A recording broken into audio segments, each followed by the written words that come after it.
I didn't expect the sound of slot machines to mix with the memory of my mother's voice. It was 10 p.m. in Las Vegas, and my phone screen glowed with a single message that knocked the air from my lungs. It's spreading faster than they thought. The doctors say it's time to prepare. I just stared at it. My mom, my quiet, gentle mom, who'd raised me alone after my dad walked out, who still called me my boy even in her 60s, was dying. And beside me, my wife Tiffany was laughing. Laughing so loud the people at the next table turned to look. She was in her element, hair curled, drink in hand, wearing the red dress she'd bought for photos. When I didn't laugh along, she rolled her eyes. "What's wrong now?" "My mom's doctor texted," I managed to say. My voice cracked. "It's worse than we thought." She sipped her drink without even pretending to care. "You're kidding. You're going to mope here." "Tiff, my mom, has been sick for months," she interrupted, waving her manicured hand like she was brushing away dust. "We came here to get a break, remember? Don't ruin the trip with sad stuff." Her words hit harder than any diagnosis. We'd been married 6 years. At first, Tiffany made me feel like I'd won the jackpot. Beautiful, confident, spontaneous. But over time, I realized spontaneity came with strings. Every surprise trip, every expensive dinner, every shopping spree. It all came from my pocket. I worked overtime at the accounting firm while she posted #couplegoals pictures online. Still, I loved her. Foolishly, deeply. But that night in Vegas, as neon lights blurred through my tears, something inside me shifted. "I need to fly home," I said quietly. Tiffany slammed her drink down, splashing red across the white tablecloth. "Are you serious? We're only here 2 more nights. You can't just leave. My mom might not make it that long." Her lip curled. "God, you're so dramatic." She stood, grabbed her purse and hissed, "You always find a way to make everything about you." Then she walked away, her heels clicking like gunshots on the marble floor. I went up to the hotel room, locked myself in the bathroom and called my sister Claire. She answered in tears. "She's asking for you, Daniel," she said between sobs. "She keeps saying your name." "I'll book the next flight," I whispered. Through the thin bathroom door, I heard laughter, Tiffany's laughter, and a man's voice. I froze. It wasn't a movie or TV. The sound was too real, too close. Slowly, I opened the door. The lights were dim, the curtains drawn. I saw shadows, 2 bodies on the balcony. She was smoking, leaning in close to a man in a suit. His hand rested on her lower back. My first thought wasn't even anger. It was disbelief. Not now. Not when my mother is dying. I stepped closer. She turned startled, then smirked. "Oh, don't look so heartbroken," she said, flicking ash over the railing. "It's just business. He's a promoter." The man nodded awkwardly and muttered something about catching up later before leaving. But the way she looked at him, the same way she used to look at me, told me everything I needed to know. That night, while I packed my suitcase, Tiffany lounged on the bed scrolling through her phone. "You're really leaving?" she asked, not even glancing up. "I told you. My mom's dying." "Yeah, but Vegas, Daniel. You can't just walk out on a trip we paid for. It's selfish." I stared at her, numb. "Selfish?" She finally looked at me then, her expression sharp. "Yes. You've been miserable all week, killing the mood. I'm supposed to be relaxing, not comforting you every 5 minutes." Something in me snapped. "Tiffany," I said quietly, "my mother gave everything for me. She worked double shifts so I could go to college. She never complained, never asked for anything. And you can't even pretend to care." She rolled her eyes. "Stop crying about your mom's cancer, Daniel. You're ruining my Vegas trip." For a second, the world went silent.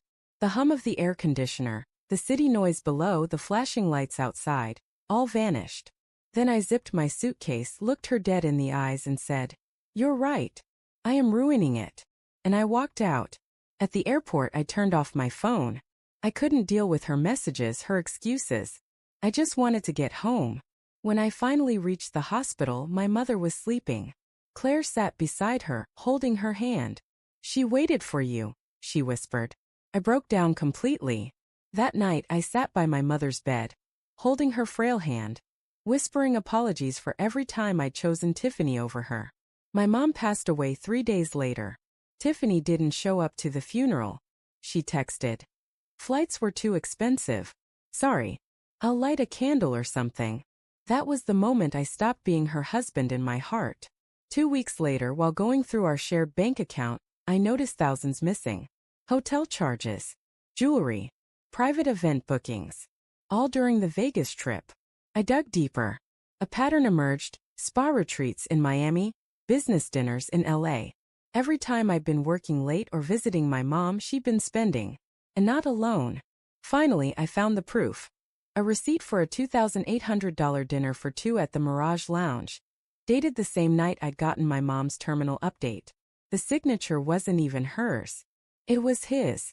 The same man from the balcony. My hands trembled as I stared at the paper. But then something strange happened. The sadness drained away, replaced by a cold, steady calm. If she could gamble with my love, I could gamble with her lies. Tiffany still thought I was grieving and too broken to fight back. She didn't know I'd copied every financial record, every text, every receipt. She didn't know I'd met with a lawyer. When I finally texted her, "Come home. We need to talk," she replied instantly, "Finally. I missed you. Can't wait to see you." When she arrived, she strutted in like she owned the place, designer bag on her shoulder, sunglasses hiding her hangover eyes.